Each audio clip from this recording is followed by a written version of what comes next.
तत्पश्चात ठाकुर जी अब 3 महीना के भये, और जैसे ही लाला 3 महीना के भये, ठाकुर जी ने पहली बात आज करवट बदली। जैसे ही लाल जी अपनी जगह से हिले, पूरे ब्रजमंडल में उत्सव मनने लगा। बोले काय बात को उत्सव? अरे नंद जी के लाला ने आज करवट ली है। करवट उत्सव हुआ। सब ब्रजवासी आए। मैया ने भीड़ जान करके ठाकुर जी को एक बैलगाड़ी के नीचे सुवाई दिया। सक्टासुर नाम का दैत्य आया। ठाकुर जी ने अपने पाद प्रहार से बैलगाड़ी को पलट दिया और सक्टासुर का वध हो गया। 3 महीना के ठाकुर जी ने। यशोदा मैया दौड़ी दौड़ी गई, लाला को उठाया, पूछी ये इतनी बड़ी बैलगाड़ी कैसे गिर गई? छोटे से बालक ने आगे कही, बोले मैया मैं बताऊं? बोले हाँ। बोले आपको जो लाला है ना, याने अपनो पाम लंबो कियो, यही ने बैलगाड़ी गिर दी।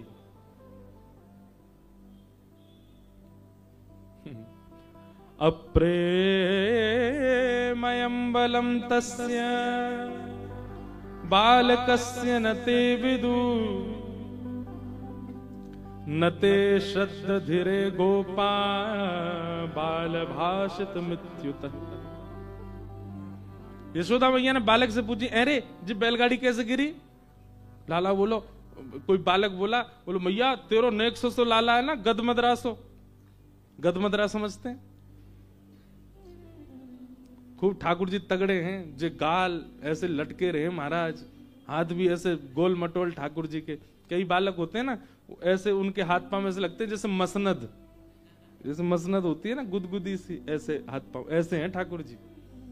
बोलो मैया तेरो गदमद्रासो लाला है ना, जाने अपनो एक पांव उठायो मैया, और इतनो लंबो कियो, इतनो लंबो कियो, लंबो करके मैया याने जोर से धक्का मारो, सुई बैलगाड़ी न्यो पलट के गिर गई। मैंने देखी अपनी आंखन से।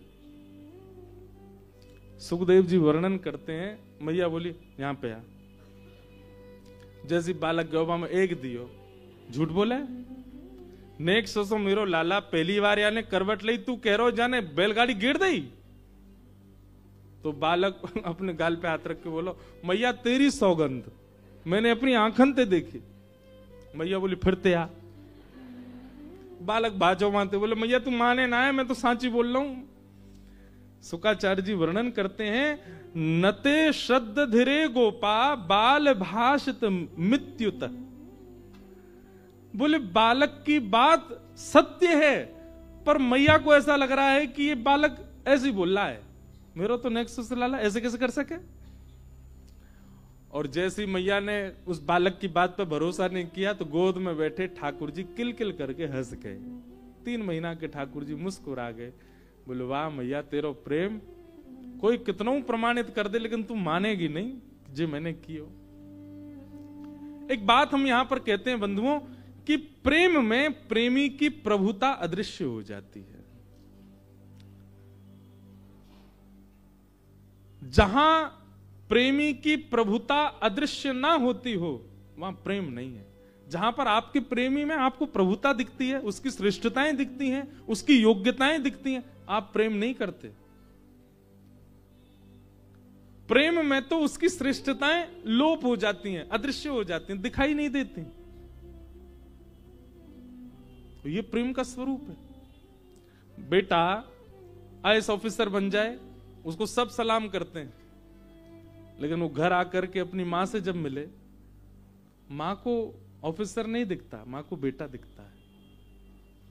पति कितना भी श्रेष्ठ बन जाए, बाहर कितना भी सबका पूजनीय हो, पर वो जब घर आता है, पत्नी को उसमें पूजनीय नहीं दिखता, पति ही दिखता है। प्रेम का ये स्वरूप है कि प्रेम में प्रभुता, प्रेम में ईश्वरत्व, प्रेम में श्रेष्ठता, ये सब दिखती नहीं। और क्षमा कीजिएगा, जहां प्रभुत्व ईश्वरत्व दिखता हो वो प्रेम नहीं है। आप फिर उसके ईश्वरत्व के कारण ही उसके पीछे लगे हो, प्रेम का तो केवल आडंबर कर रहे हो।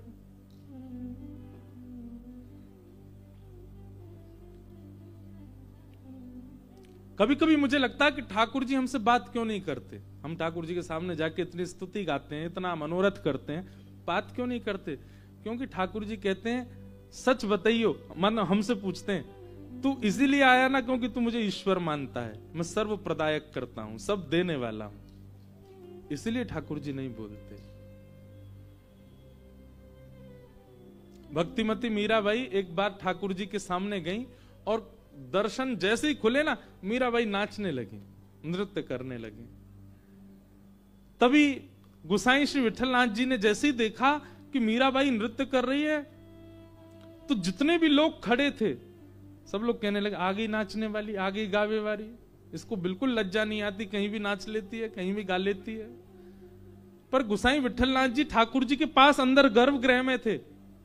मीराबाई का नृत्य देखते ही उन्होंने तुरंत ठाकुर जी की गले की माला और बीड़ा प्रसादी लेकर के गए और मीराबाई के गले में पधरा दिया, उसको बीड़ा प्रसादी दी।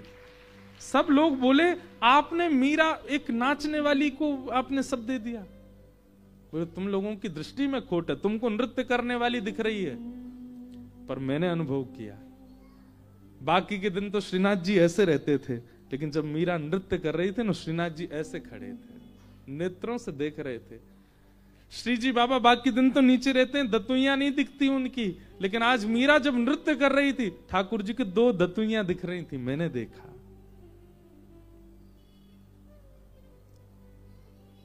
इसलिए मैंने उसको माला प्रदान की। तुम्हारे लिए वो एक नृत्यांगना हो सकती है, पर ठाकुर जी के लिए वो प्रेमी है, उनकी प्रियसी है।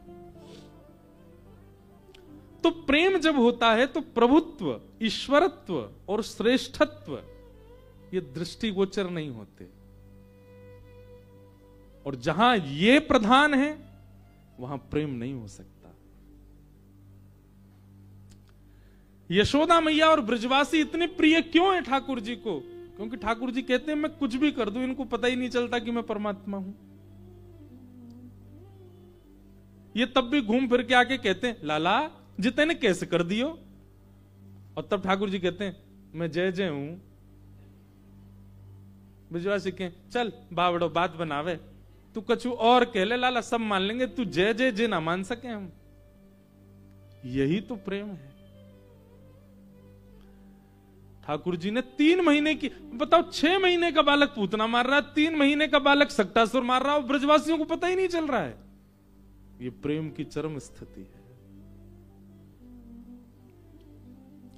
हम एक बात एक स्मरण करता हूं, हमारी दादी, जब हम पिताजी कथा में जाते थे ना, हजारों लोग कथा में आते, तो हम अपनी दादी के पास बैठते, तो हम दादी से कहते, दादी देखो कितने सारे लोग पिताजी की कथा में आते हैं, आप कछु समझ में आवे?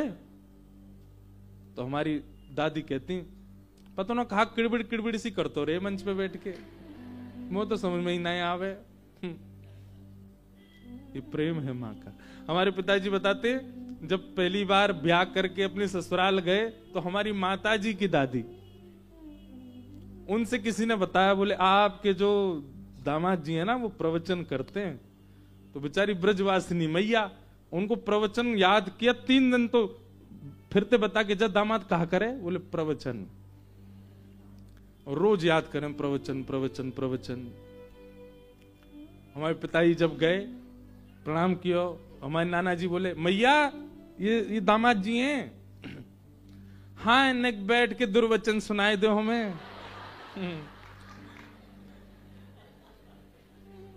तो प्रेम में प्रभुता नहीं होती, और जहां प्रभुत्व हो वहां प्रेम नहीं हो सकता। ब्रजवासियों को नहीं दिखता ठाकुर जी का वह ईश्वरत्व।